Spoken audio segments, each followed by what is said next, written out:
सदर मुमलिकत आरिफ अलवी और वज़ीर आला पंजाब चौधरी परवेज़ इलाही की मुलाकात हुई है।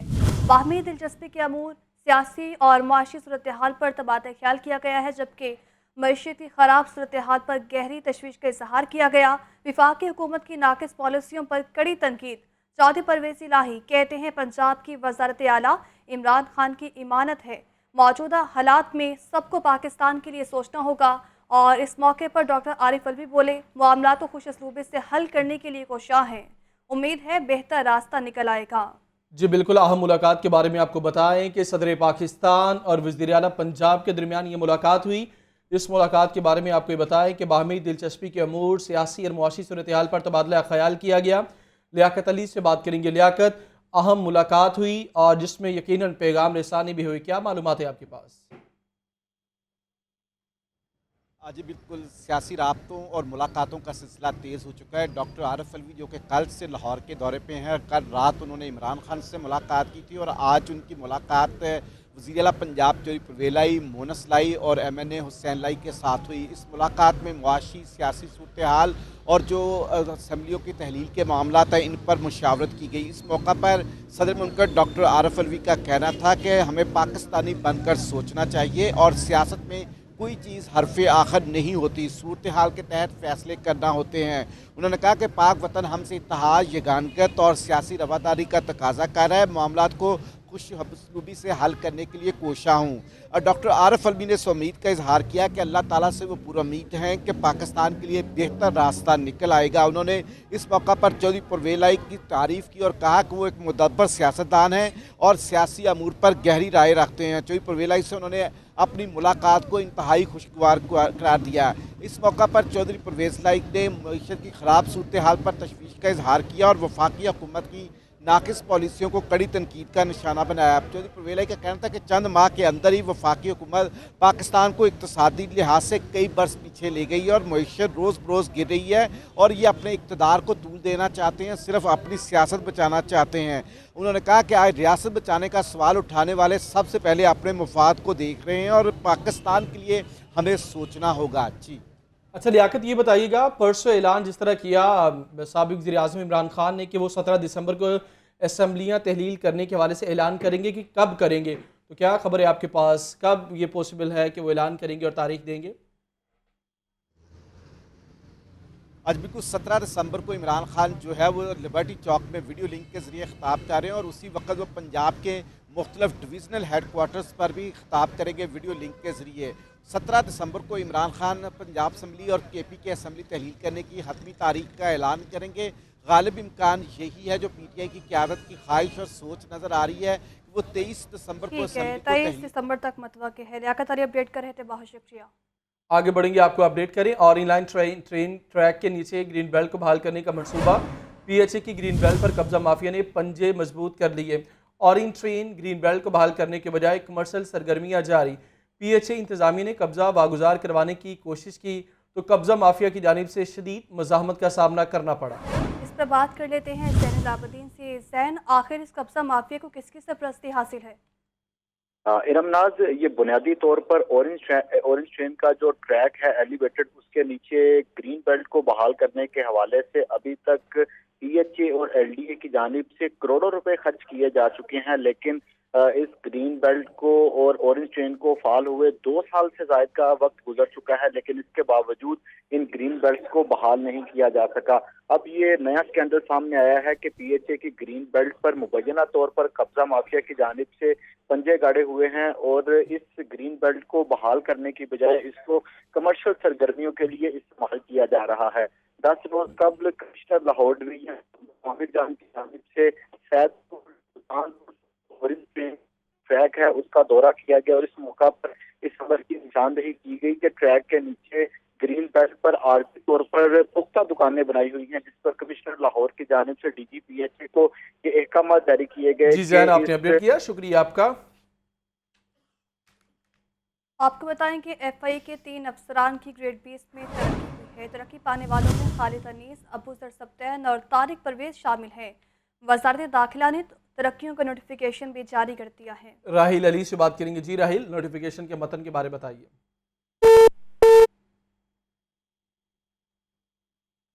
FIA के 3 अफसरान की ग्रेड 20 में तरक्की पाने वालों में खालिद अनीस, अबूजर सुब्तैन और तारिक परवेज़ शामिल।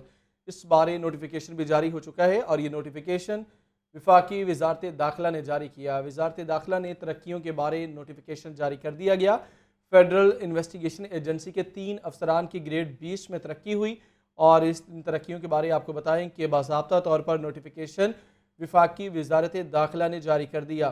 3 अफसरान जिनका ताल्लुक फेडरल इन्वेस्टिगेशन एजेंसी से है, यानी FIA के 3 अफसरान की ग्रेड 20 में तरक्की हुई है। तरक्की पाने वालों की अगर बात की जाए तो तरक्की पाने वालों में खालिद अनीस, अबूजर सुब्तैन और तारिक परवेज़ शामिल। इसी पर बात करेंगे राहिल अली से। जी राहिल।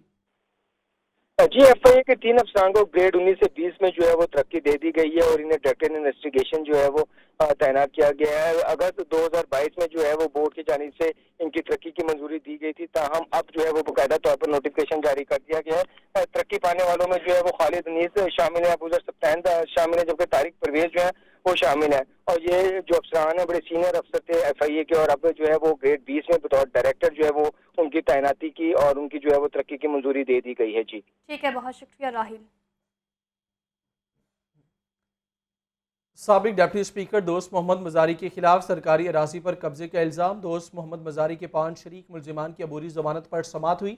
एंटी करप्शन अदालत ने मुलजिमान की अबूरी जमानत में 19 जनवरी तक तौसीह कर दी। आपको अपडेट कर रहे हैं। साबिक डेप्यूटी स्पीकर दोस्त मोहम्मद मसारी के खिलाफ सरकारी अराजी पर कब्जे का ये इल्ज़ाम है और दोस्त मोहम्मद मसारी के 5 शरीक मुलजिमान की अबूरी जमानत पर समाअत हुई है।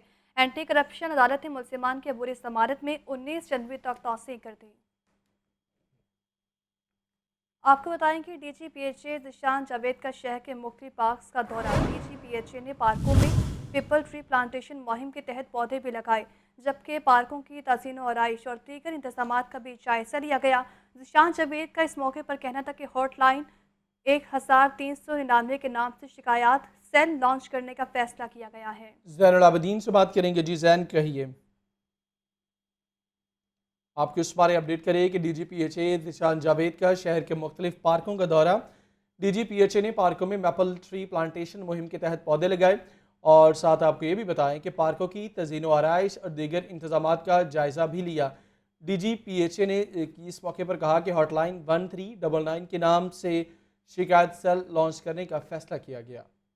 अपडेट कर रहे हैं आपको DGPHA ज़िशान जावेद का शहर के मुख्तलिफ पार्क्स का दौरा और आपको बताएं कि पार्कों की तज़ीन और आइश और दीगर इंतजामात का भी जायज़ा लिया गया है, जबकि इस मौके पर ज़िशान जावेद कहते हैं हॉटलाइन 1399 के नाम से शिकायत सेल लॉन्च करने का फैसला भी किया गया है। DGPHA ज़िशान जावेद का शहर के मुख्तलिफ पार्क्स का दौरा और इस मौके पर पार्कों की तज़ीन और आइश और दीगर इंतजामात का भी जायज़ा लिया गया और जबकि ज़िशान जावेद का इस मौके पर कहना था कि हॉटलाइन 1399 के नाम से शिकायत सेल लॉन्च करने का फैसला भी किया गया है। अपडेट कर रहे हैं आपको DGPHA ज़िशान जावेद का शहर के मुख्तलिफ पार्क्स का दौरा।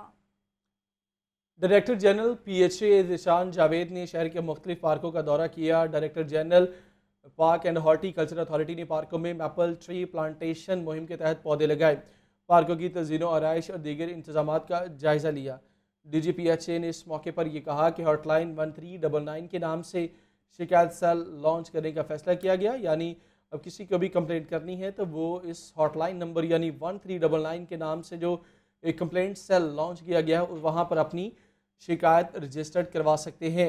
DGPHA ज़िशान जावेद ने इस मौके पर मुख्तलिफ पार्कों का दौरा किया और ख़ास तौर पर उन्होंने हॉटलाइन के बारे में बताया कि हॉटलाइन 1399 को लॉन्च कर दिया गया है और इससे आम शहरियों को फ़ायदा होगा। अमेरिका में पाकिस्तानी काउंसलेट की इमारत की फ़रोख्त रुकवाने की दरख्वास्त दायर कर दी गई। दरख्वास्त में वजारत ख़ारजा, वजारत इत्तलात, FIA समेत दीगर को फ़रीक बनाया गया। हाई कोर्ट से अमेरिका में पाकिस्तानी काउंसलेट की कम कीमत पर फ़रोख्त रोकने की इस्तदा की गई।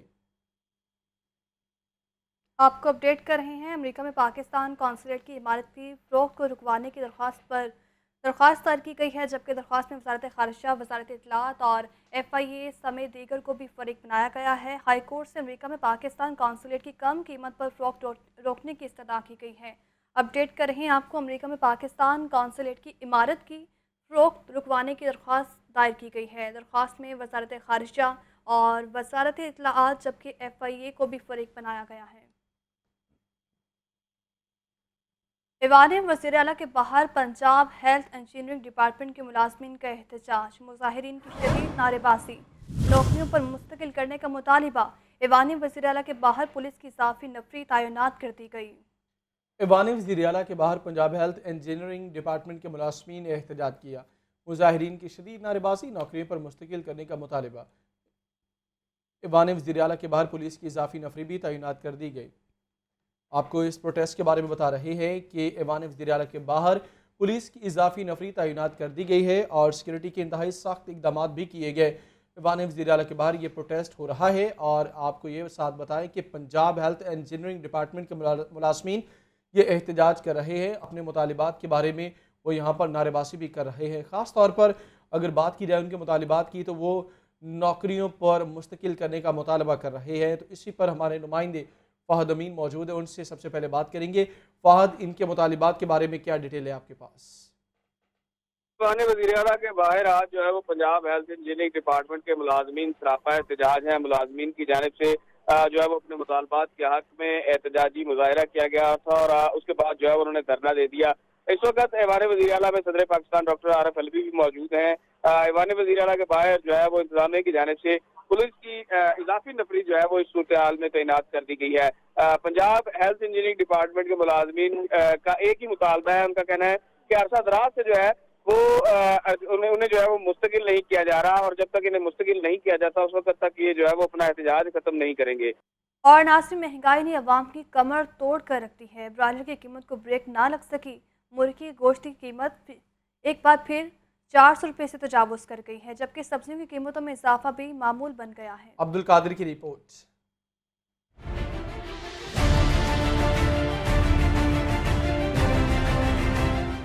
महंगाई का तूफान, अवाम परेशान। ब्रॉयलर की कीमत ने एक बार फिर चौथी सेंचुरी मुकम्मल कर ली। मुर्गी का गोश्त मजीद 15 रुपए महंगा, फी किलो कीमत 411 रुपए तक जा पहुंची। सब्जियां और फल भी अवाम की पहुंच से दूर। सरकारी रेट्स में 8 सब्जियों की कीमतों में इजाफा कर दिया गया। टमाटर 120 और प्याज 250 रुपए फी किलो बेचा जा रहा है, जबकि ओपन मार्केट में मेथी 60, बैंगन 70 और खीरा 60 रुपए फी किलो में फरोख्त हो रहा है। पालक देसी 60, फूल गोभी 60, शलजम 40 रुपए फी किलो है। शिमला मिर्च 90, मटर 110 रुपए फी किलो में दस्तयाब हैं। सेब 350 रुपए फी किलो और केले 140 रुपए फी दर्जन हैं।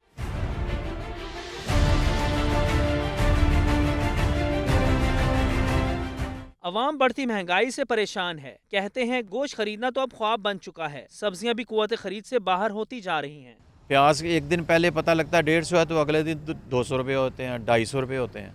मटन को तो भूल जाएं, आम आदमी का कोई सिलसिला नहीं है। और ब्रॉयलर की तरफ ध्यान था और वो भी अब 450, 400, कभी 385, कभी 400, वो भी 400 से ऊपर चला गया है। दुकानदार सरकारी निर्खनामों को खातर में नहीं ला रहे और खरीदारों से मनमानी कीमतें वसूल की जा रही हैं। कैमरामैन जिशान जाहिद के साथ अब्दुल कादिर, लाहौर न्यूज़। लाहौर में सब्जी और फलों की खरीदो फरोख्त में सरकारी निर्खनामों का अमल दखल न होने के बराबर रह गया। खरीदारों से मनमाने निर्खों की वसूली मामूल का हिस्सा बन गई। सूरत हाल के हवाले से हर किसी की अपनी मंतक सुनने को मिलती है।